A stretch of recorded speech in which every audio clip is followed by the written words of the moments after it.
Baik, terima kasih saudara-saudara untuk semua untuk pelajaran yang sudah didahului oleh Brother Dolphin dan juga untuk kesaksian-kesaksian. Biarlah semuanya itu adalah untuk kepujian kemuliaan bagi nama Tuhan dan untuk menguatkan iman harap percaya kita kepada Tuhan, karena pada saat-saat ini kita harus lebih dan semakin bergantung kepada Tuhan melalui firman-Nya yang kita baca, renungkan, dan melalui doa-doa kita kepada Tuhan.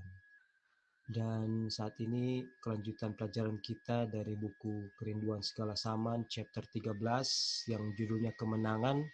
Kita sudah pelajari di waktu yang lalu bagaimana Roh membawa Tuhan Yesus dan berpuasa selama 40 hari, dan kemudian Tuhan Yesus diuji oleh si jahat ya, oleh iblis, dan kita sudah pelajari bagaimana ujiannya sangat-sangat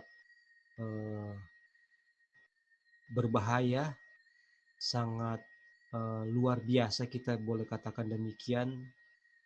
Tetapi Tuhan jauh lebih luar biasa, lebih berkuasa, karena firman Tuhan itu adalah terang bagi langkah kaki Yesus dan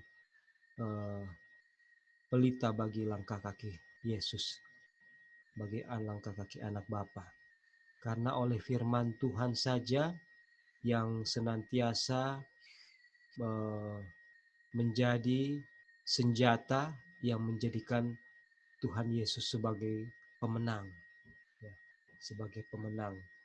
Dia bisa mengetahui tipuan-tipuan yang diberikan oleh setan, dan dia bisa menjadi pemenang.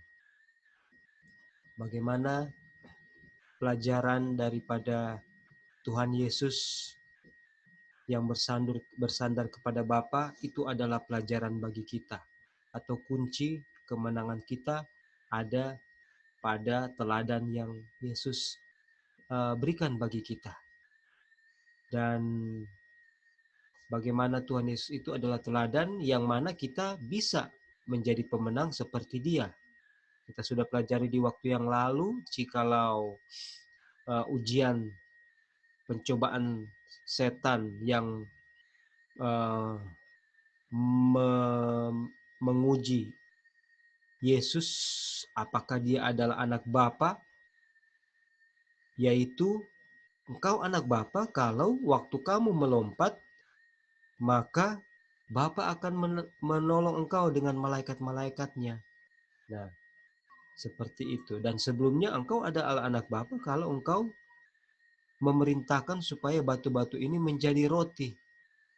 Nah, ini adalah ujian yang sangat berat yang tidak dapat ditanggung oleh Yesus atau oleh kita apabila tidak memiliki tidak watch and pray, ya, yang kita sudah tidak berjaga-jaga dan tidak berdoa, maka kita akan jatuh.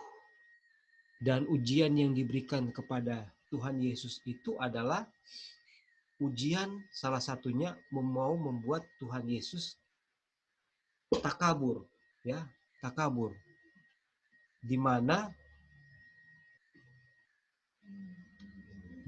Tuhan Yesus diuji untuk membawa dirinya ke dalam situasi yang mana walaupun Bapa tidak perintahkan, tetapi akan memaksa Bapa untuk menolong dia. Nah, ini adalah tindakan takabur yang mana kalau setiap orang berhasil dibawa kepada tindakan ini, maka setan tahu bahwa orang itu pasti akan jatuh dan pasti akan jatuh. Nah, apabila tidak berhasil membujuk Yesus untuk berbuat dosa atau seseorang untuk berbuat dosa, maka dia akan menuntun orang itu kepada tindakan takabur atau presumptuous action. Nah, presumptuous action ini kita sudah pelajari, sudah lihat bersama-sama, itu melibatkan firman Tuhan di dalamnya. yaitu menuntut janji-janji Tuhan, tetapi menggunakannya sebagaimana yang setan kehendaki untuk kita gunakan, yaitu akan melanggar perintah Tuhan. Nah, janji-janji Tuhan itu ada dalam firman-Nya. Jadi dosa takabur, dosa yang disebabkan oleh tindakan takabur atau presumptuous, itu kita lihat adalah dosa yang dilakukan oleh umat Tuhan. Karena di situ ada firman Tuhan di dalamnya. Ada firman Tuhan di dalamnya. Kalau orang dunia melanggar karena mereka tidak mengenal firman Tuhan. Sehingga waktu mereka commit sin itu tidak ada di situ unsur-unsur firman Tuhan yang terlibat di dalamnya. Seperti itu ya. Tetapi dosa takabur ini yang sangat yang tidak dapat kita sadari kecuali kita watch and pray, berjaga-jaga dan berdoa. Dan di sini dikatakan bahwa hanya iman yang sejatilah yang bisa meloloskan kita dari sifat takabur, dari sifat presumptuous.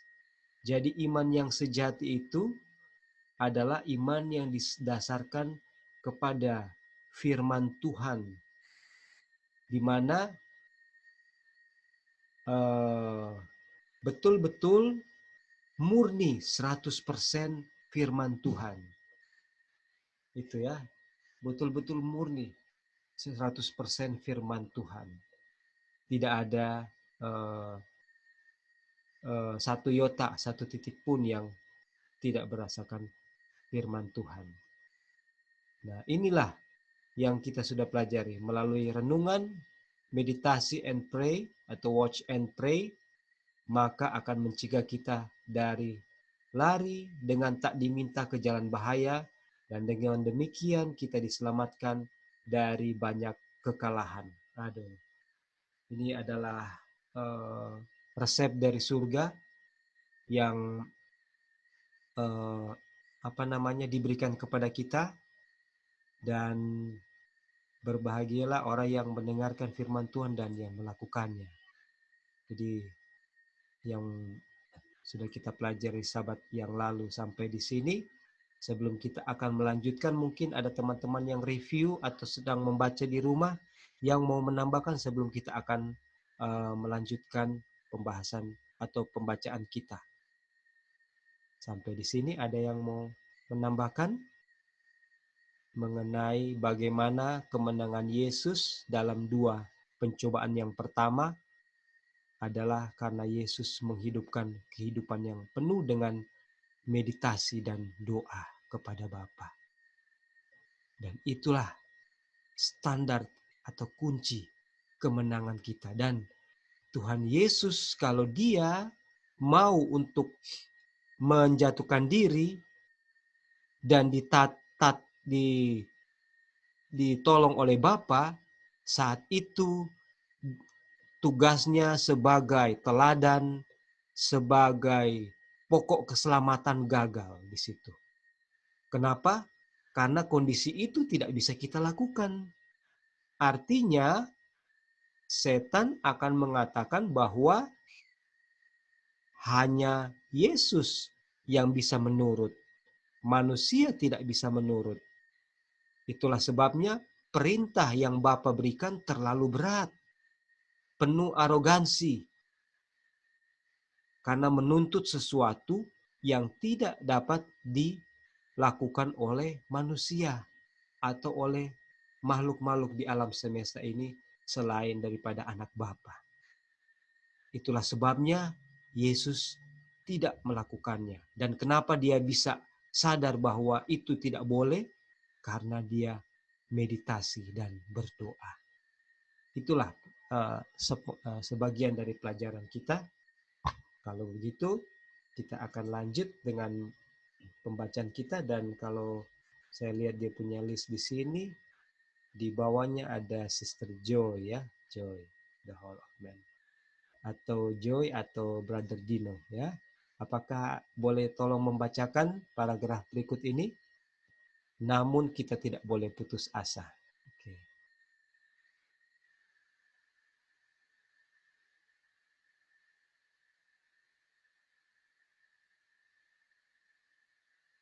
Oke. Apakah mendengarkan suara saya? Bisa ya? Halo? Bisa. Oh, oke. Kalau gitu mungkin Sister Joy lagi. Iya, bisa. Ya, thank you Anti. Boleh masih ada halangan. Brother Dolphin. Brother Dolphin. Ya, silakan bro. Oke.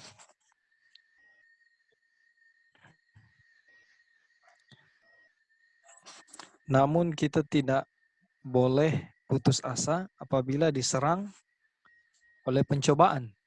Acap kali apabila ditempatkan dalam suatu keadaan yang sulit, kita bimbang. Apakah kita telah dipimpin oleh Roh Kudus Tuhan, oleh Roh Tuhan, tetapi Roh Tuhan itulah yang membawa Yesus dahulu ke padang belantara untuk dicobai oleh setan. Bila Tuhan membawa, hendak dilaksanakannya untuk kebaikan kita.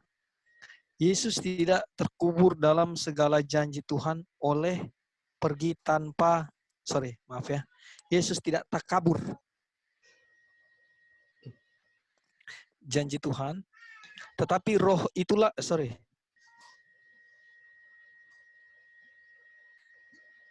oleh pergi, saya ulangi, Yesus tidak takabur dalam segala janji Tuhan oleh pergi tanpa disuruh ke padang belantara.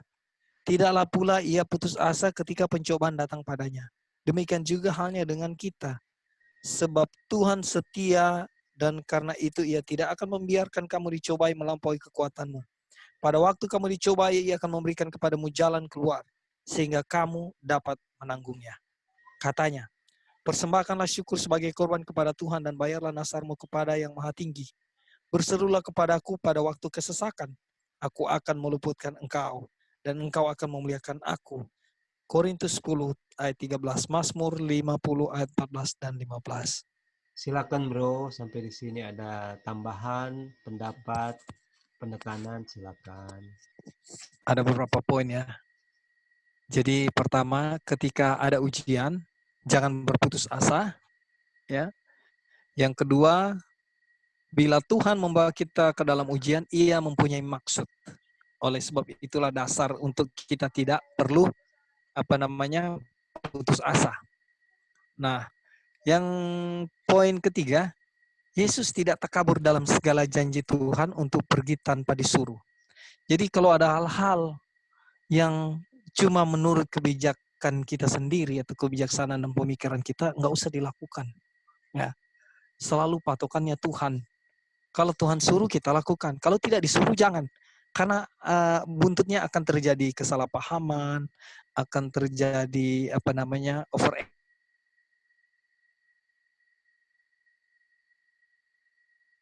ya, akan terjadi hal-hal yang tidak Tuhan inginkan. Dan tentunya itu adalah pelanggaran dosa. Jadi Tuhan Yesus itu sangat berhati-hati. Ya. Yang poin ke 4 ya. Di sini dibilang sebab Tuhan setia. Ya, dan karena itu ia tidak dapat membiarkan kamu dicobai melampaui kekuatanmu. Jadi kalau kita dicobai, selalu ada Tuhan beri jalan keluar. Ya. Poin yang kelima, persembahkan syukur korban kepada Tuhan. Bayarlah nasarmu, berserulah kepadaku pada waktu kesesakan. Aku akan meluputkan engkau dan engkau akan melihat. Engkau akan memuliakan aku. Jadi saudara-saudara, 5 poin ini yang kita lihat dari paragraf ini satu nasihat buat kita. Mungkin ada pendapat yang lain. Terima kasih bro. Oke, terima kasih puji Tuhan dan ini sudah sangat lengkap yang ditambahkan oleh Brother Dolphin dan kita lanjut ke paragraf Halo Kak. Ya, silakan, silakan ya. Langsung aja Oh, interact iya. ya. Kalau mau tambahkan, silakan Lali. Ya, mau tambahkan sedikit ini yang Tuhan Yesus, Tuhan bukan, Bapa ya, mempunyai purpose untuk kita punya trial.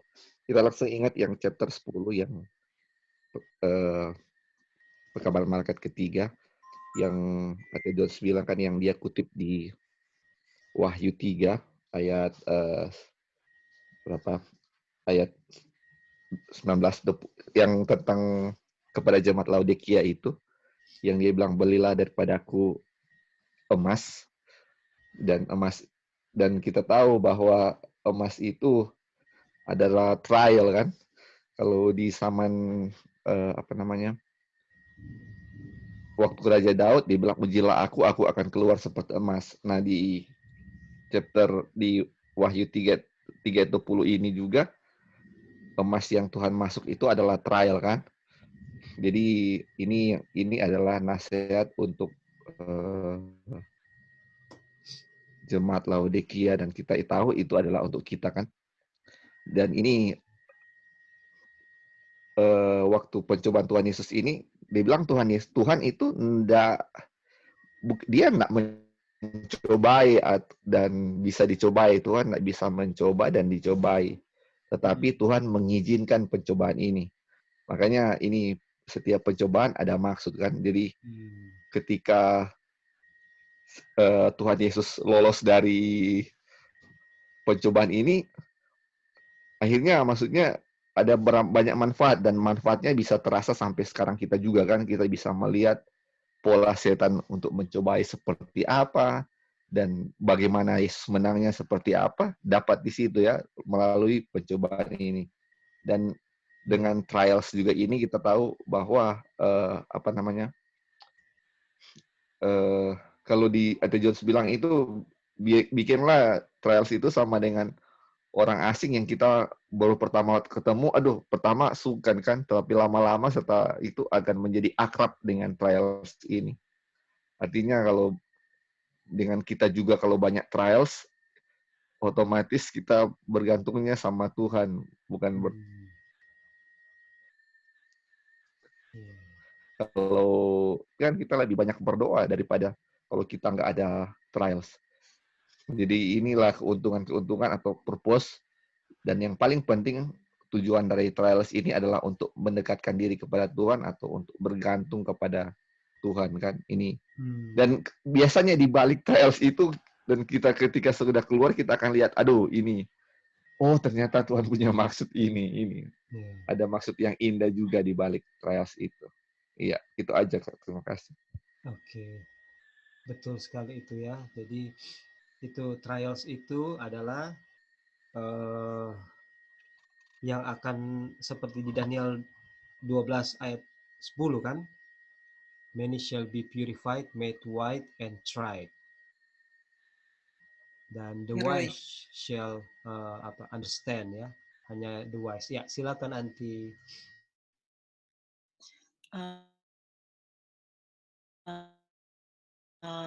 Ini kan di sini mempunyai suatu maksud yang hendak dilaksanakannya untuk kebaikan kita. Dulu saya nggak tahu kalau Tuhan yang berbicara Roh Suci kepada saya, karena saya tidak tahu mengenal firman-Nya. Sesudah kita belajar banyak di sini bagaimana Tuhan komunikasi dengan kita, baru saya tahu, oh berarti itu Roh Suci yang bilang. Dan sesudah saya tahu berarti itu, oh iya, dulu bagi saya itu adalah ujian ya. Tetapi sekarang bukan ujian, karena kita udah mengenal firman Tuhan. Jadi ini Tuhan sedang melatih gitu ya. Jadi di sini kan Tuhan mempunyai maksud tersendiri. Tuhan terima kasih setiap kita mengalami yang bagi manusia adalah satu cobaan, aduh ini kita nggak kuat ini cobaan ini begini begitu. Padahal sekarang kita mengetahui Tuhan terima kasih semua itu Tuhan izinkan karena Tuhan sedang mau melatih saya, menguji saya. Pertama ujian, sekarang udah latihan. latihan untuk saya untuk mengenal Dia lebih dekat, dan Tuhan sedang menghaluskan. Saya punya tabiat, saya punya semua itu adalah purpose, tujuan. Tuhan semua ada tujuan. Kalau nggak ada tujuan, Tuhan nggak bikin begitu. Disitulah kita baru mengucap syukur, terima kasih Tuhan, terima kasih Tuhan sedang mau membuat saya, mengasah saya, melicinkan saya, membentuk saya menurut yang sesuai dengan kehendak Dia. Itulah yang saya rasakan selama ini, setiap hari, setiap saat. Jadi kalau udah melihat seperti itu, kalau melihat ke belakang yang dulu-dulu, aduh sampai kita menangis Tuhan, kenapa? Karena kita nggak tahu. Sesudah mengenal firman-Nya baru kita tahu, oh itu maksud Tuhan ya. Terima kasih Tuhan, puji-pujian karena Tuhan mau kita tahu, mengerti apa yang Tuhan mau kita lakukan untuk yang berkenan di hadapannya itu. Terima kasih. Amin. Ya, betul sekali, Anti. Jadi, masing-masing kita punya pengalaman pribadi yang berjalan bersama-sama dengan Tuhan, ya. Dan di sini dikatakan bahwa kunci kemenangan kita adalah sebagaimana kunci kemenangan Yesus adalah meditasi dan doa. Meditasi dan doa. Jadi apabila kita bermeditasi dan berdoa, itu satu-satunya kunci kemenangan yang akan membuat kita menjadi pemenang. Karena tanpa itu, maka kita pasti akan gagal dan jatuh. Dan ketika kita bisa ditolong Tuhan dan bisa menang, kita bisa mengerti bahwa Tuhan bekerja dalam segala hal untuk kebaikan kita. Untuk kebaikan kita. Kalau tanpa meditasi dan doa, maka kita tidak akan bisa tiba pada kesimpulan bahwa Tuhan bekerja dalam segala hal untuk kebaikan kita. Kita pasti akan mengeluh dan akan merasa susah hati, dan inilah yang setan setan kehendaki dari umat Tuhan, ya, dari umat Tuhan. Dan satu lagi yang penting sampai di sini adalah ada juga ujian yang seharusnya tidak perlu menjadi ujian, tapi akan menjadi ujian kepada kita, yaitu tindakan takabur. Kita tidak diperintahkan untuk melakukan sesuatu, atau kita melakukan sesuatu yang mana itu kita mencari pembenaran dari janji-janji Tuhan. Sehingga akhirnya kita melewati satu ujian, tapi sebenarnya ujian itu seharusnya tidak harus kita lewati. Tapi kita lewati itu karena kita yang bersikap mengambil tindakan takabur. Gitu.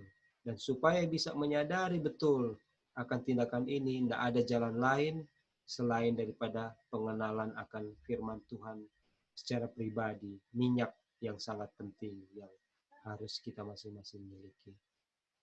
Oke, terima kasih. Baik, sampai di sini saya akan bacakan, ya. Yesus mendapat kemenangan atas pencobaan kedua. Dan Tuhan menyatakan diri dalam tabiatnya yang sebenarnya. Sampai sekarang. Halo, bisa dengar ya? Oke. Kemana cok-cok tuh? Akan tetapi, ia tidak kelihatan seperti suatu momok raksasa yang mengerikan, dengan kaki-kaki yang terbelah dan sayap kelelawar. Ia seorang malaikat yang berkuasa, meskipun sudah jatuh. Ia mengaku dirinya pemimpin pemberontakan dan dewa dunia ini. Jadi di sini, puji Tuhan, Yesus menjadi pemenang karena dia meditasi dan doa dan mengandalkan firman Tuhan. Dan kemudian kita lanjut kepada cerita peristiwa Yesus di padang belantara. Setelah membawa Yesus ke atas sebuah gunung yang tinggi, setan membuat kerajaan-kerajaan dunia ini dalam segenap kemuliaannya, lalu di hadapannya seperti panorama. Cahaya matahari bersinar ke atas kota-kota yang berisi candi-candi, istana-istana batu pualam, ladang-ladang yang subur, dan kebun-kebun anggur yang penuh dengan buah. Bekas-bekas kejahatan disembunyikan. Jadi kayak sekarang lagi ada tanah longsor, banjir, ya kalau dilihat dari atas itu kan kelihatan ya sungai yang meluap jadi coklat warnanya, itu disembunyikan oleh setan ya. Yang dia nyatakan kepada pada Yesus adalah keindahan dan kemegahan daripada ciptaan manusia ya. Ada candi-candi, kota-kota, itu semua ciptaan panorama ciptaan manusia. Kemudian ladang-ladang yang subur, kebun-kebun anggur yang penuh dengan buah ya. Itu adalah manusia yang bikin, dan memang ada berkat Tuhan juga di situ ya, sehingga bisa bertumbuh dan menjadi subur. Nah, inilah kemegahan dunia ya, kemegahan dunia. Dan bekas-bekas kejahatan, kayak contoh kejadian alam yang kita alami, bencana-bencana ini kan hasil kejahatan ya. Karena pohon hutan ditebang, tidak direboisasi, tidak dilakukan penghijauan ya. Bukit-bukit yang merupakan serapan air karena banyak tumbuhan itu dipangkas dijadi rata dan jadi gundul, dibangun perumahan-perumahan, dibangun tol yang lebarnya 20 meter tapi tidak ada pohon-pohon, 20 meter kali 40 kilometer, berapa saja meter square yang menjadi gersang ya. Semua ini karena kejahatan. Kemudian kita lihat mining yang menghasilkan danau-danau yang rusak, enggak, itu dibiarkan. Itu semua menghancurkan alam kita. Ini semua bekas kejahatan. Disembunyikan. Mata Yesus yang tadinya disambut oleh kegelapan dan kesunyian kini memandang kepada suatu pemandangan yang tidak terperikan eloknya dan kemakmurannya. Kemudian terdengarlah suara penggoda itu. Segala kuasa itu serta kemuliaannya akan kuberikan kepadamu, sebab semuanya itu telah diserahkan kepadaku, dan aku memberikannya kepada siapa yang kukehendaki. Jadi, jikalau engkau mau menyembah aku, seluruhnya itu akan menjadi milikmu. Waduh, ini masih sebagai malaikat terang ini, belum menjadi kelawar ini dia punya penampakan. Dan dia menyatakan, dia declare bahwa dunia ini, kerajaan dunia ini dan kemuliaan di dalamnya sudah menjadi miliknya. Wow. Dia mengaku bahwa kerajaan dunia ini sudah menjadi miliknya. Dan kalau Yesus mau menyembahnya, maka akan diberikan kepada Yesus. Oh. Dan Tuhan Yesus, karena dia tahu akan misi tugasnya, dia belajar waktu dia pertama kali ke Ka'bah melihat pada hari raya Paskah bagaimana korban dipersembahkan. Di situ dia melihat bahwa korban itu melambangkan dirinya. Dia tahu jalan-jalannya harus ditempuhnya ke depan. Dia tahu tugasnya terbuka di hadapannya oleh Roh Kudus. Sehingga dia tahu tugasnya adalah tugas yang penuh dengan duka cita kesukaran. Dan di sini firman Tuhan lanjut dikatakan, tugas Kristus dapat ditunaikan hanya dengan penderitaan. Di hadapannya adalah suatu kehidupan yang penuh duka cita, kesukaran, dan perjuangan serta kematian yang hina. Ini Yesus tahu betul.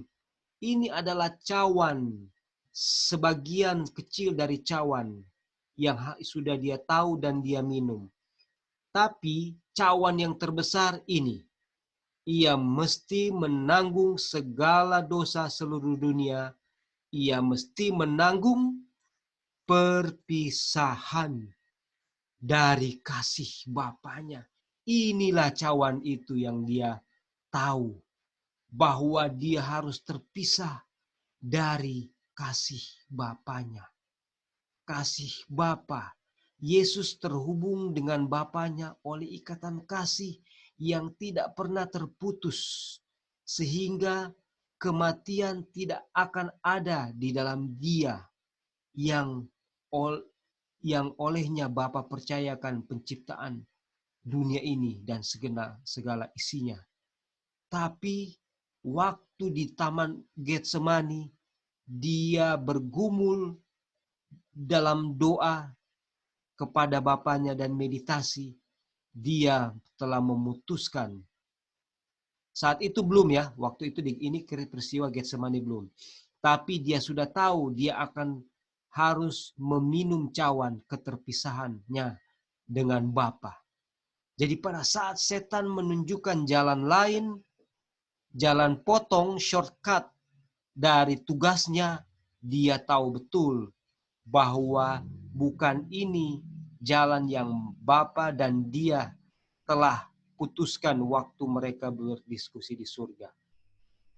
Sehingga Yesus tahu bahwa ini adalah pencobaan yang sangat sangat berbahaya. Kini setan menawarkan untuk menyerahkan kuasa yang telah direbutnya itu. Kristus mungkin dapat melepaskan dirinya dari masa depan yang mengerikan itu oleh mengakui kedaulatan setan. Jadi waktu Kristus menyerah pada pencobaan yang ketiga ini, Kristus tidak harus melewati keterpisahan dengan Bapa. Dia tidak harus lewati itu. Tetapi berbuat demikian berarti menyerahkan kemenangan dalam pergumulan besar itu. Dalam berusaha hendak meninggikan dirinya sendiri di atas anak Bapa, setan telah berdosa di surga. Ini cerita asal mula dosa di surga. Sekiranya ia menang sekarang dan dia gagal di surga. Kemudian sekiranya ia menang sekarang, maka itu akan berarti kemenangan di pihak pemberontakan. Aduh. Jadi di sini Yesus selain sebagai mewakili sebagai juru selamat untuk ras yang sudah jatuh dalam dosa, pertikaian ini pun di padang belantara, Yesus masih mewakili sebagai utusan surga dalam peperangan yang sudah berakhir di surga tapi berlanjut di atas dunia ini. Di dunia di mana Adam dan Hawa jatuh. Dan Yesus adalah representatif surga saat ini. Seandainya Yesus gagal, itu berarti kemenangan di pihak pemberontakan. Wow, bukan main ya. Ini makanya namanya the great controversy. Pertikaian antara setan dan pertikaian besar yang dimulai di surga dan dilanjutkan di atas dunia kita ini. Halo Roy. Di sini ada yang mau menambahkan? Silakan.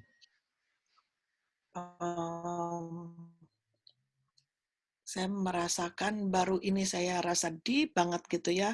Selama ini kan penderitaan Kristus terbagi-bagi, maksudnya cuman cuplikannya sedikit sini, cuplikan sana. Ini di sini diberitahukan. Jadi rasanya bagaimana, kita kena pisau aja tangan kepotong udah sakit sekali, bagaimana rasanya, sakit sekali. Dan ini sedangkan Tuhan sendiri, Kristus itu sudah menderita dalam waktu singkat itu, dia harus penuh duka cita, kesukaran, sudah itu mati yang dengan hina lagi, bagaimana dia datang untuk umatnya. Sudah itu umatnya nggak terima dia dipukulin, dihina, ngebayangin kayak gitu, kita aja nggak sanggup ya. Terus sudah itu dia harus ini puasa lagi 40 hari. Saya puasa 1 hari aja udah, kalau nggak makan nggak minum 1 hari udah rasanya panas dingin. Atau pusing. Apalagi ini sudah itu dalam pusing. Iya, pusing kepala. Ini sudah itu dalam keadaan lapar, dia harus digoda lagi. Aduh, saya pasti udah jatuh ini. Aduh, dalam digoda lagi. Oh, pasti dalam keadaan makan, kita punya daging itu keluar ya. Iya. Aduh, kalau saya mungkin saya punya kedagingan saya. Iya, if thou the son of God, itu dagingnya yang diuji. Aduh. Iya, dagingnya kita ini lemah ya. Aduh, seharusnya kalau karena apalagi dia biasa bergantung kepada bapaknya, itu harus berpisah lagi dari bapaknya. Kalau kita udah biasa Aduh. berpisah. Sudah itulah cawan yang paling berat. Itu dia yang paling berat. Nanti keterpisahan. Ngebayangin bagaimana Kristus dulu gitu ya. Kalau dia udah lakukan, kita harus bisa lakukan gitu ya. Tapi nggak tahu kenapa kita punya dagingnya ini kental banget gitu ya. Untuk keluarnya itu, ini yang saya rasakan, yang saya alamin gitu. Kayak lem gitu, sudah lengket bener. Untuk ngelepasinnya itu sedikit-sedikit saya, sedikit-sedikit. Saking lengketnya itu harus dilepasin, dikorek, sakit memang. Ngoreknya itu, lem itu, koreknya itu sakit. Tapi sedikit untuk ngelepasinnya. Nah itulah yang saya rasakan sekarang. Puji Tuhan dengan firman-Nya membantu, dan Kristus selalu dalam doa, Kristus hidup di dalam saya gitu terus. Untuk melepaskan lem yang lengket ini. Terima kasih. Ya. Roy. Silakan, Antisus. Iya. Di sini saya melihat sisi sebagai setan. Ya. Kenapa? Karena setan menawarkan, memancing daging. Dan itu sering terjadi di dalam diri saya. Sebagai setan sering memancing seseorang, menawarkan yang menyenangkan, supaya anak ini atau siapa saja untuk suka sama saya gitu kan. Nah, memenuhi kebutuhan. Jadi supaya kelihatan baik. Nah, kondisi seperti setan inilah yang sangat berbahaya, yang sering dilakukan. Contohnya anak-anak. Jika kamu sudah melakukan ini, saya akan berikan ini. Ada satu janji gitu. Supaya anak ini mau melakukan sesuatu. Dan disinilah firman ini memberikan satu pendidikan untuk saya pribadi. Jangan seperti setan. Sangat berbahaya. Jika kamu anak Allah, nah, sering kan kita mengatakan sama seseorang, kalau kamu hebat, nah, contohnya saya sama Roy, kamu kan hari-hari sudah belajar ini, belajar itu, masa kamu nggak tahu? Otomatis terkorek kan, daging kan? Iya, Anti, betul sekali. Hanya langsung begitu. Aduh. Nah, ini yang sering terjadi sama diri saya, menguji seseorang. I see. Betul. Di sini kita bisa lihat kondisi Tuhan Yesus juga ada dua sisi, sebagai Yesus dan setan. Nah, ini terima kasih firman di Sabat ini. Thank you, Anti. Jadi Anti mau menekankan bahwa itulah ya, tanpa meditasi dan doa, maka dosa presumptuous itu akan keadaan presumptuous itu akan mau kita masukin ya. Kita akan mau mengambil tindakan presumptuous, tindakan sembrono. Sehingga pada saat kita melakukan tindakan sembrono, setan tahu bahwa orang ini sudah pasti akan apa? Akan jatuh. Dan saudara-saudara, pelajaran bagi kita adalah mari meditasi dan berdoa. Cuman itu satu-satunya pertahanan, shield, defense, atau menara perlindungan kita daripada percaya kepada diri sendiri. yang sering digunakan oleh setan ya. Sering sekali bahwa kita sudah jatuh kepada dosa karena keadaan presumptuous, tapi kita tidak menyadarinya. Ini yang paling berbahaya. Ini yang paling berbahaya, dan setan menggunakan firman Tuhan untuk menuntun kita kepada kondisi ini. Tapi Yesus tahu betul, dia kenal betul kemana dia akan dibawa. Dia tahu betul suara Bapa dan yang mana bukan suara Bapa. Aduh, ini. Dan kita akan lihat ya, ini kita akan lihat betapa berbahayanya ujian yang dikasih, pencobaan yang dikasih kepada Yesus dalam ujian yang ketiga ini ya. Percobaan ketiga ini. Ini kalau bisa saya bacakan dulu ya. Oke, terima kasih untuk tambahannya, dan nanti silakan Tambah sedikit lagi, Roy. ya, silakan interrupt ya kalau mau tambahkan. Silakan Kak Sus. Merasa diri mau unggul ya. Ini sifat setan merasa diri mau unggul. Beda-beda tipis tentang kompetisi ya.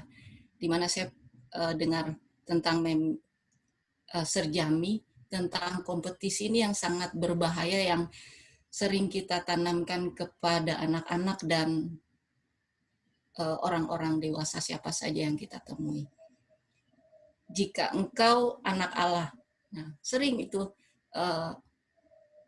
kita katakan kepada siapa saja untuk menguji seseorang merasa diri mau unggul, begitu. Iya, Anti. Betul. Iya, betul sekali. Dan dosa setan ini dia mulai karena dia memupuk perasaan aneh ini, perasaan mau lebih unggul daripada Mikael, yaitu Tuhan Yesus waktu di surga. Sehingga itu dia pupuk terus dan menjadi karakternya. Dan itu semua ada di dalam kita semua. Tapi bagaimana kita bisa untuk menyadari itu dan bisa untuk tidak entertain itu, sangat bergantung kepada apa? Hubungan kita dengan Bapa, dengan Yesus. Sebagaimana yang Yesus nyatakan dalam teladannya di kemenangan ini ya. Thank you Anti. Jadi keinginan untuk unggul daripada yang lain, itu semua ada di dalam kita semua, dan kapan kita sadari itu dan bisa kita hindari dengan kuasa Tuhan adalah sangat bergantung kepada kuasa Tuhan yang ada di dalam kita. Oke, silakan diinterrupt ya kalau ada. Sini dia katakan bahwa ketika setan mengatakan kepada Kristus, kerajaan dan kemuliaan dunia ini sudah diserahkan kepadaku, dan aku memberikan dia kepada barang siapa yang ku kehendaki, ia mengatakan apa yang benar sebagian saja. Dan hal itu dikatakannya untuk melaksanakan maksud penipuannya. Kerjaan setan ialah yang dirampas dari Adam. Tetapi Adam mewakili Khalik. Adam bukannya memerintah dengan merdeka. Bumi adalah milik Tuhan atau milik Bapa, dan Bapa telah menyerahkan segala sesuatu kepada anak. Adam harus memerintah di bawah kekuasaan anak karena sudah diserahkan kepada anak, yaitu Kristus. Ketika Adam menyerahkan kedaulatannya ke tangan setan, Kristus masih juga raja yang berdaulat. Demikianlah Tuhan telah bersabda kepada Raja Nebukadnezar. Ini bukti bahwa Tuhanlah yang memiliki, yang berdaulat atas dunia ini. Dikatakan, yang maha tinggi berkuasa atas kerajaan manusia dan memberikannya kepada siapa yang dikehendakinya. Jadi kerajaan manusia ini yang ditunjukkan oleh setan dari tempat yang tinggi, itu adalah kedaulatannya Tuhan. Tetapi olehnya setan mengaku sudah memilikinya karena kemenangannya atas Adam. Dan setan Dibilang dapat menjalankan kekuasaan yang direbutnya itu hanya kalau Tuhan mengizinkannya. Saudara-saudara, di sini kita lihat bahwa Tuhan yang menaikkan dan menurunkan raja. Presiden siapapun Tuhan pilih, kayak tadi kesaksiannya, terima kasih Anti Gladys, bahwa Presiden A, Presiden B, Presiden C, Tuhan yang izinkan itu terjadi supaya tujuannya dalam menyatakan kedoksetan dan menyatakan kasihnya kepada dunia dan alam semesta bisa dinyatakan dalam rangka pekerjaan keselamatan untuk menyelamatkan manusia.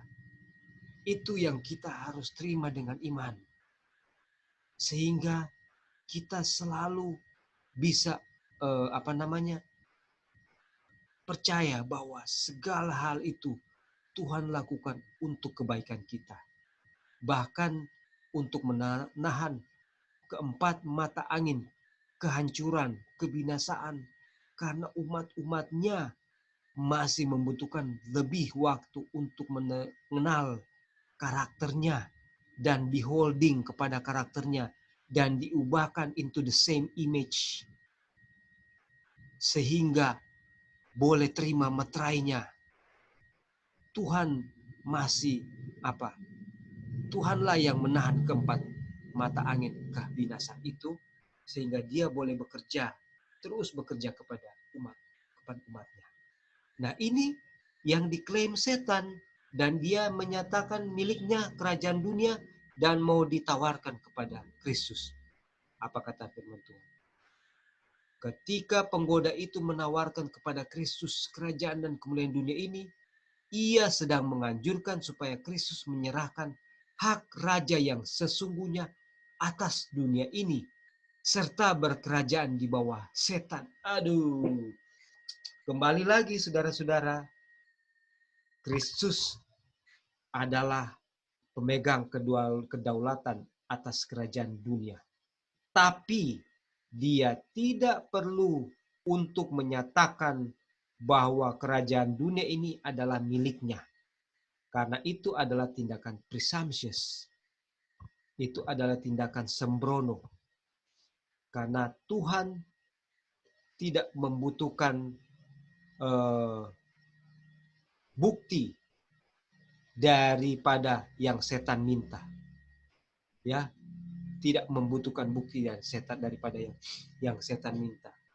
Nah, justru oleh menyembah setan, maka Yesus akan menyerahkan kedaulatan itu ke dalam tangan setan, yang mana saat itu setan belum memiliki kedaulatan itu.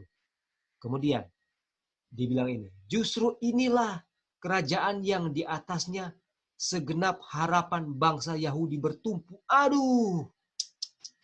Jadi sebenarnya bangsa Yahudi mau supaya kerajaan yang akan dibangun oleh Mesias adalah kerajaan yang gemerlapannya dinyatakan oleh Lucifer waktu dia mencobai Yesus. Inilah yang membuat mereka menolak Mesias. Karena mereka mengharapkan Mesias membangun kerajaan dunia.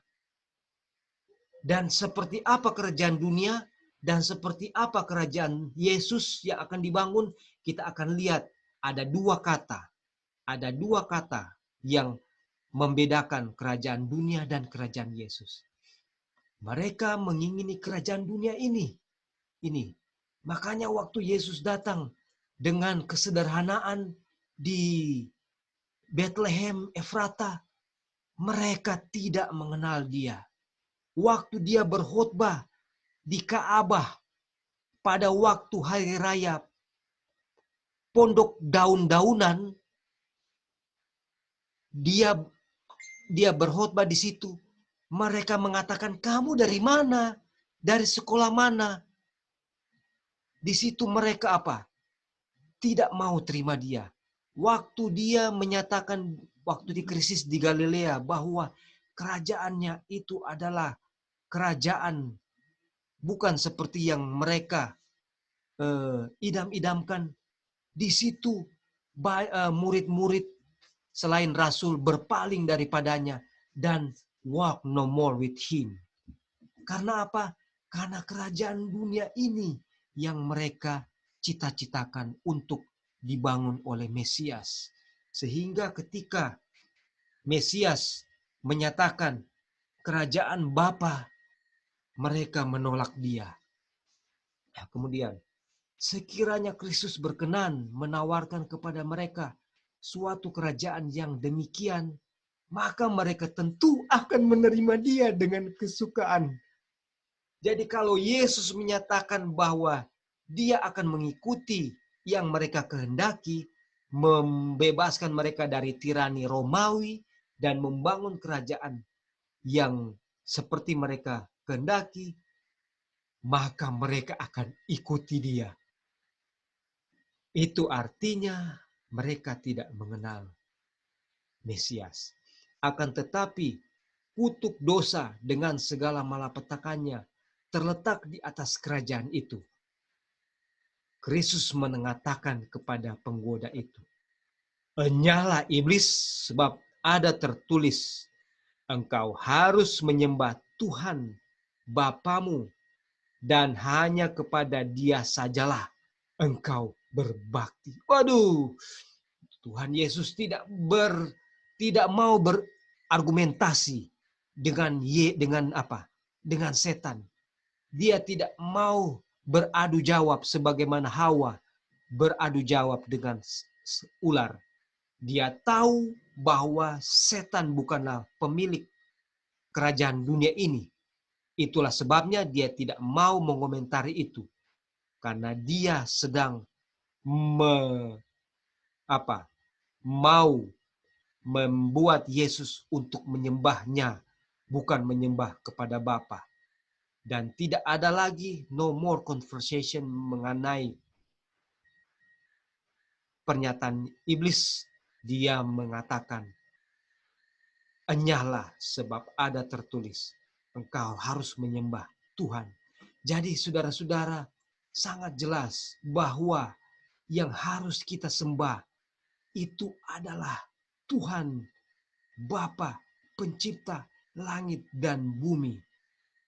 Dialah satu-satunya yang harus disembah, yang oleh namanya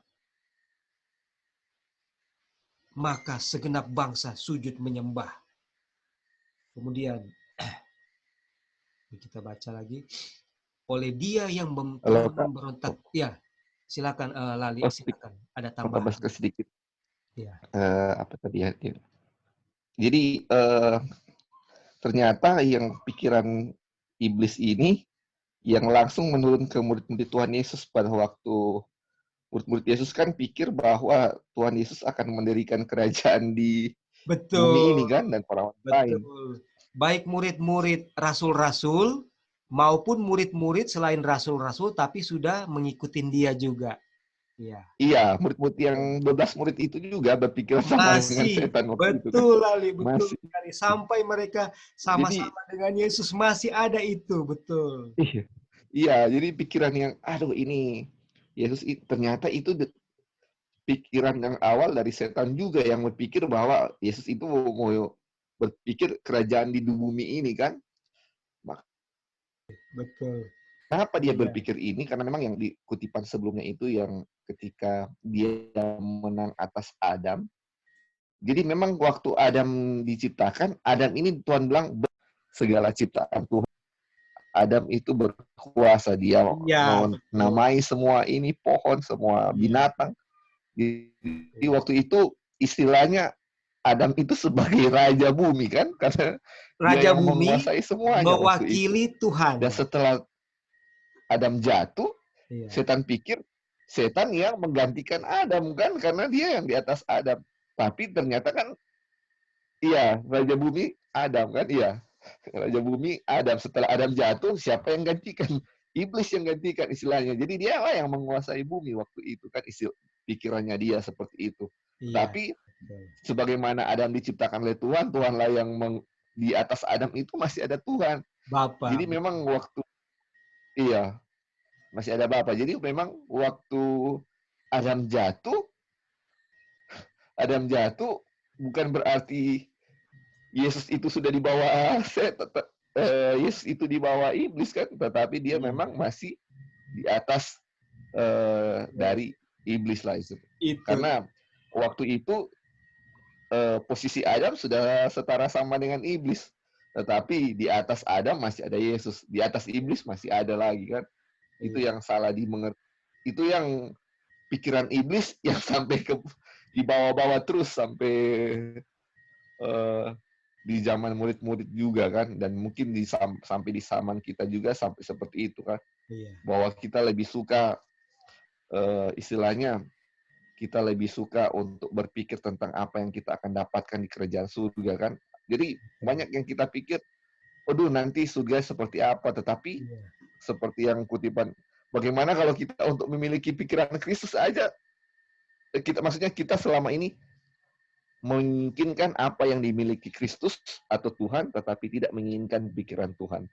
Inilah seperti ini kan, kayak murid-murid lebih menginginkan bumi ini yang dipunyai Kristus daripada memiliki pikiran Kristus sendiri. Itulah yang dicoba di sini. Iya, oke Kak, terima kasih Kak. Iya, thank Halo you. Roy. Terima kasih, silakan. Nanti. Ini kan bukannya setan yang punya dunia ini. Itu kalau diizinkan oleh Tuhan, tapi dia yang mengaku aja kan, semua itu masih milik Kristus. Iya, dia yang mengaku saja, betul. Tapi kan Tuhan belum mengizinkan, belum memberikannya kepada dia. Jadi masih milik Kristus semua itu. Tapi dia yang merebutnya aja. Dan kalau Kristus kalah, mungkin ya jadi benar gitu dalam kuasanya dia gitu. Mungkin dunia dan seisinya. Tapi Kristus tidak memberikan sebagai kayak murid-muridnya mengharapkan Kristus jadi raja di dunia ini. Iya. Dan kalau Kristus menjadi raja di dunia ini, memang mereka bersuka cita, tapi tidak ada kebangkitan kan? Nggak ada kebangkitan. Karena kalau sudah nggak ada kebangkitan lagi, nggak ada penebus dosa, nggak ada sebagaimana rencana Bapa. Iya. Kristus sebagai penebus. Jadi untuk bangkit dan untuk menempati yang pergi dan yang duluan-duluan itu harus balik lagi. Iya. Karena Elia, Henok, apa semua kan nggak jadi ke surga. Iya. Thank you. Iya. Terima kasih Anti. Terima kasih untuk tambahan-tambahannya. Jadi di sini betapa dan karena Yesus adalah adalah pemilik dan berkuasa, itu juga yang membuat ujian bagi Yesus itu sangat berat. Sangat berat, sama dengan waktu dia disalib. Kenapa? Karena waktu dia diolok-olok disalib, ya, dia punya kuasa untuk membinasakan pengolok-olok itu atau menurunkan dirinya dari salib. Jadi dagingnya diuji habis-habisan karena dia punya kuasa untuk melepaskan diri dari kondisi itu. Beda halnya dengan penjahat yang di sisi kiri dan kanan. Mau diolok-olok sekalipun, ya sudah. Kita nggak bisa bikin apa-apa. Paling kita cuma bisa marah balik kalau saya balas dengan dosa, dengan kondisi berdosa juga. Tapi ini kita lihat betapa seperti anak domba yang dibawa ke pembantaian dan tidak membuka mulutnya. Itulah gambaran yang bisa dinyatakan. Sudah tidak ada salah apa-apa, tidak ada cacat celahnya. Saya adalah domba yang dibawa kepada di pembantaian, adalah domba yang sudah di screening, tidak ada cacat celah. Dan dia bisa katakan, saya tidak ada cacat celah. Saya tahu jaga diri saya. Tapi kok saya dibawa ini sekarang diseret? Kok saya punya leher sekarang sudah mulai dipotong? Tapi diam saja dia. Diam saja. Dan itulah gambaran Yesus. Tidak ada murmuring, tidak ada komplain. Dan kenapa dia bisa seperti itu? Karena dia mengenal betul Bapa. Kemudian dikatakan, oleh dia yang telah memberontak di surga, kerajaan-kerajaan dunia ini ditawarkan kepada Kristus untuk membeli penghormatannya kepada asas-asas kejahatan. Tetapi ia tidak mau dibeli. Ia telah datang untuk mendirikan suatu kerajaan kebenaran. Dan ia tidak mau membatalkan maksudnya itu. Saudara-saudara, Yesus punya pikiran sangat jernih. Dia tahu tujuannya apa. Dia tahu pencobaan yang sedang datang itu seperti apa. Karena dia mengikuti prinsip pertarakan. Dan dia mengenal betul karakter Bapa dan tugasnya yang harus dia jalani. Dengan pencobaan itu juga setan menghampiri saudara dan saya, dan dalam hal inilah ia mendapat sukses yang lebih baik daripada dengan Kristus. Kepada manusia ditawarkannya kerajaan dunia ini dengan syarat bahwa mereka mau mengakui kedaulatannya. Ia menuntut supaya mereka mengorbankan. Ini dia saudara-saudara. Inilah kerajaan dunia dan kerajaan Kristus. Ia menuntut supaya mereka mengorbankan kejujuran, mengabaikan angan-angan hati, memanjakan sifat mementingkan diri. Inilah kerajaan dunia. Ketidakjujuran, angan-angan hati, dan sifat mementingkan diri atau selfishness. Dan kerajaan yang Kristus bangun sebaliknya. Kristus mereka menyuruh mereka mencari lebih dulu kerajaan Tuhan dan kebenarannya. Ini ada di bawah ini dia. Kristus menyuruh mereka mencari, tetapi setan berjalan di samping mereka dan berkata, apapun yang mungkin benar tentang hidup yang kekal, supaya mendapat sukses di dunia ini, engkau mesti berbakti kepadaku. Aku memegang kesejahteraanmu pada tanganku. Aku dapat memberikan kepadamu kekayaan, kesenangan, kehormatan, dan kebahagiaan. Dengarkanlah nasihatku. Ini masih kata setan ya. Janganlah biarkan dirimu dihanyutkan oleh paham yang ganjil tentang kejujuran dan pengorbanan diri. Jadi kerajaan Kristus adalah kejujuran dan pengorbanan diri. Tapi setan punya kerajaan sebaliknya di atas, adalah mengorbankan kejujuran atau ketidakjujuran dan cinta diri. Aduh.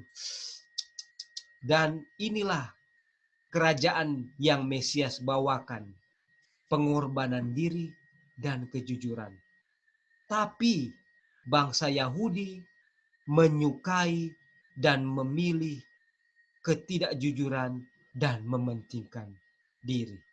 Padahal semua tata cara ibadah, upacara-upacara yang mereka senantiasa lakukan setiap waktu, tanggal-tanggal tertentu, bulan tertentu, tahun-tahun tertentu adalah menunjukkan sifat kejujuran dan pengorbanan diri.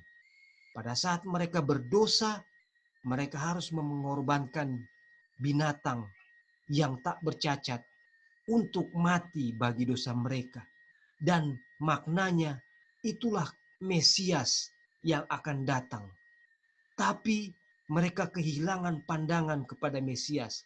Makna daripada upacara-upacara, tata cara ibadah yang mereka lakukan senantiasa setiap waktu mereka sudah kehilangan pandangan kepada maknanya yang sebenarnya. Sehingga ketika Mesias datang, mereka tidak mengenal Mesias. Dan inilah yang harus kita pelajari, saudara-saudara. Apakah wujud prinsip yang sedang dianut oleh oleh bangsa Yahudi dalam bentuk yang mungkin berbeda atau apapun itu, tapi prinsipnya sama, yang sedang kita kita junjung, kita hormati. Itu yang harus dengan pertolongan Tuhan akan Tuhan tunjukkan. Itu pasti ada di dalam kita.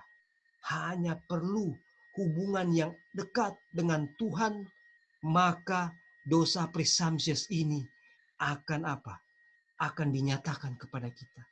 Mereka tetap menjalankan tata cara ibadah itu, tetap memperingati hari raya Paskah, pondok daun-daunan, tetap mempersembahkan korban. Semua mereka lakukan. Tapi mereka sedang mengorbankan kejujuran dan memelihara sifat mementingkan diri. Mereka tidak sadar itu. Karena mereka kehilangan pandangan terhadap Mesias. Dan itu yang harus Tuhan tunjukkan di dalam kita. Caranya meditasi dan doa sungguh-sungguh.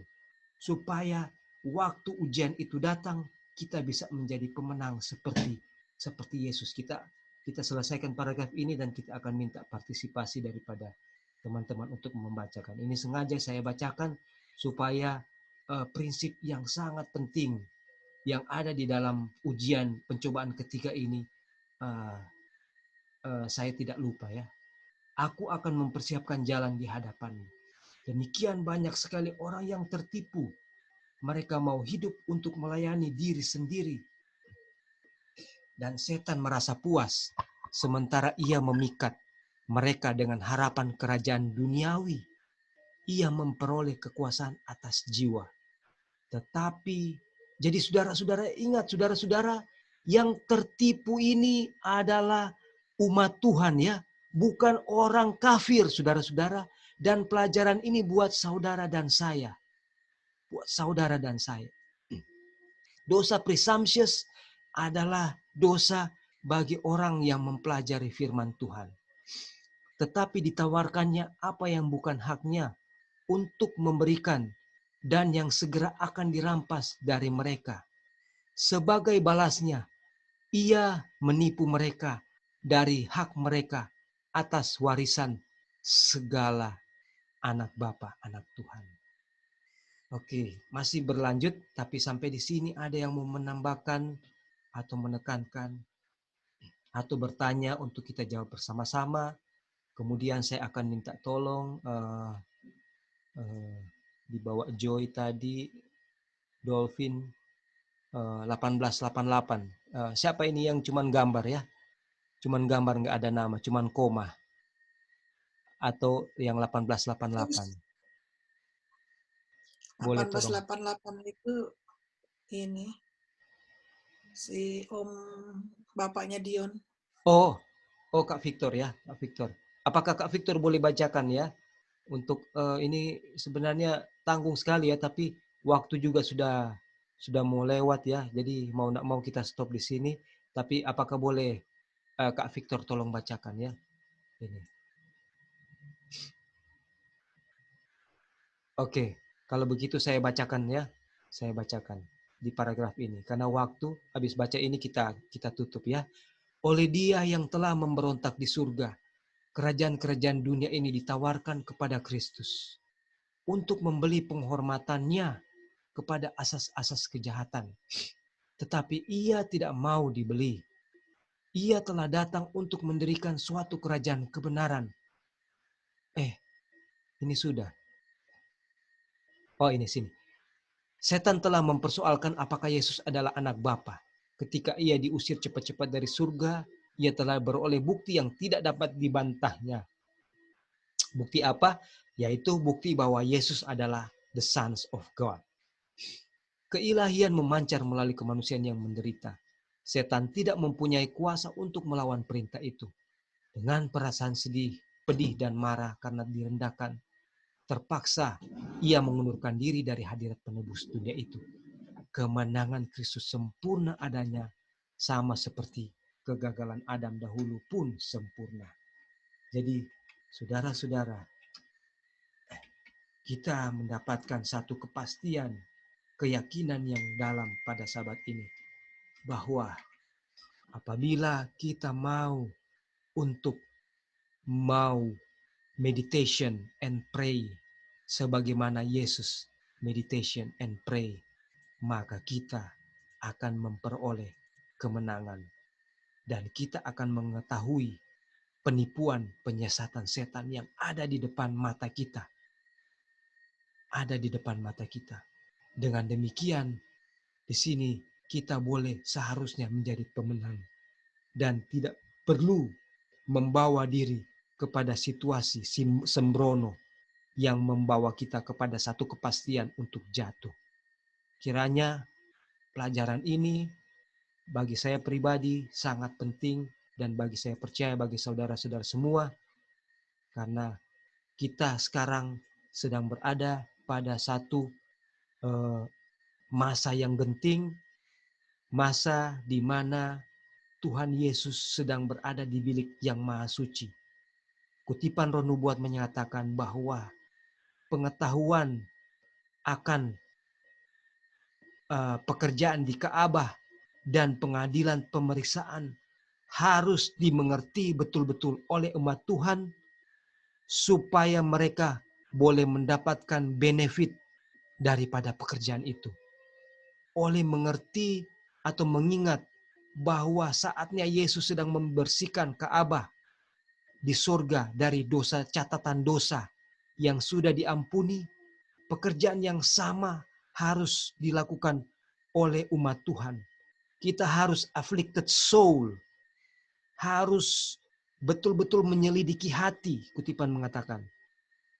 Apakah ada dosa-dosa atau kesayangan yang kita ketahui maupun yang belum kita ketahui karena pengenalan karakter Kristus yang belum lengkap di dalam kita. Karakter Bapa yang belum lengkap kita lihat. Sehingga ada dosa di kita tidak bisa dinyatakan. Karena gambaran seperti kaca itu belum kita experience atau kita belum experience sepenuhnya. Itulah yang harus kita experience saat ini supaya kita betul-betul mengalami proses penyucian sebagaimana Yesus menyucikan Ka'bah di surga. Biarlah pelajaran ini boleh menolong kita semua menjadi pemenang sebagaimana Yesus sudah menjadi pemenang oleh firman Tuhan. Kita bawa ini dalam nama Yesus. Puji Tuhan. Amin.